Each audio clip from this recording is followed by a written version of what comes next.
Umoja wa Ulaya EU unaiona Israel kama taifa linalohitaji vita na kutaka mashambulizi na mauaji wakati wote huko katika Mashariki ya Kati, huku ukilaani mashambulizi ya hivi punde zaidi ya Israel kusini mwa Lebanon, ukitaka kuheshimiwa kwa usitishaji mapigano na kundi la wapiganaji la Hezbollah.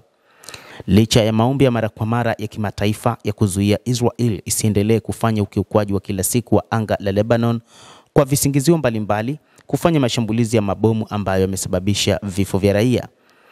Hata hivyo, Umoja wa Ulaya umesema kwamba kwa namna moja ama nyingine Israel imekuwa ikikiuka mara kwa mara na imekuwa ikirudia katika kukiuka maazimio, hasa azimio nambari 1701 la Umoja wa Mataifa na makubaliano ya kusitisha mapigano yaliyofikiwa mnamo Novemba mwaka 2024. Hata hivyo, kutokana na kile ambacho Israel ilieleza kwamba kundi la wapiganaji la Hezbollah limejipanga upya na kwamba wakati wowote linaweza likarudi vitani, hofu imezidi kuongezeka kwamba kuna uwezekano wa kutokea vita vikubwa zaidi kati ya kundi hilo la wapiganaji la Hezbollah pamoja na serikali ya Waziri Mkuu Benjamin Netanyahu kupitia jeshi lake la IDF.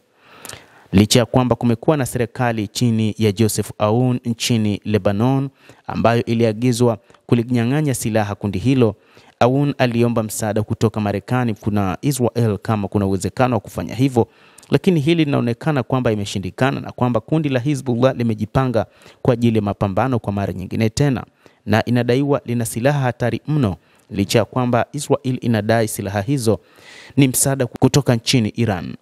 Makundi ya upinzani ya Lebanon ikiwa ni pamoja na kundi la Hezbollah yamedumisha dhamira yao ya kusitisha mapigano, huku uchokozi wa Israel ukizidisha ukosefu wa utulivu na mateso kwa raia wasiokuwa na hatia. Mashambulizi hayo yanafichua ukosefu wa usawa, huku upinzani wa Lebanon ukilenga katika ulinzi, huku Israel ikiendelea na operesheni zake za kukera na kufanya mashambulizi kusini mwa Lebanon.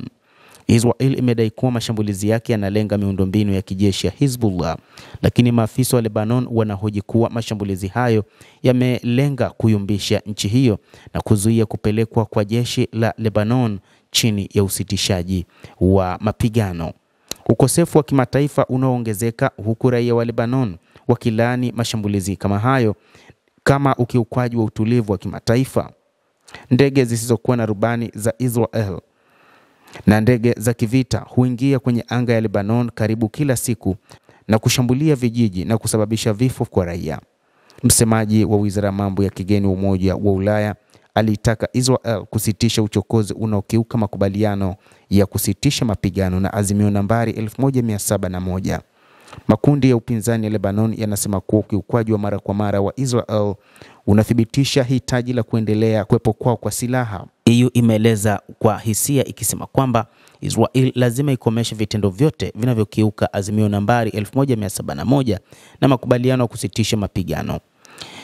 Jeshi la Lebanon limeeleza wazi likisema Israel inajaribu kudhoofisha utulivu nchini humo na kuzuia kupelekwa kwa jeshi. Rais Joseph Aoun alilaani mashambulizi kama uchokozi usiokuwa na msingi. Lawama za Umoja wa Ulaya EU zinazosisitiza wasiwasi unaongezeka duniani kwamba ukiukwaji wa anga ya kila siku unaofanywa na Israel na milipuko ya mabomu yanaangamiza usitishaji wa mapigano dhaifu, wakati upinzani wa Lebanon unasisitiza kuwa bado kuna dhamira ya kuilinda nchi dhidi ya uchokozi unaoendelea. Kutokana na hayo, wapiganaji wa Hezbollah kupitia mkuu wa kundi hilo Hassan Nasrallah imeweka wazi kwamba itaanzisha mashambulizi ikiwa Israel itakuwa ikikiuka juu ya makubaliano ya kusitisha mapigano, huku hofu ikizidi kuongezeka kwamba kuna uwezekano wa vita vikubwa zaidi vikatokea katika eneo hilo la Mashariki ya Kati kwa mara nyingine tena, ukiachana na vita ambavyo vimemalizika siku za hivi karibuni, licha ya kwamba Israel bado imekuwa ikifanya mashambulizi huko katika eneo la Mashariki ya Kati. Endelea kutufuatilia, lakini usisahau kulike, kucomment na kusubscribe channel yetu hii. Mimi ni Adam Hussein, endelea kutufuatilia wakati wote.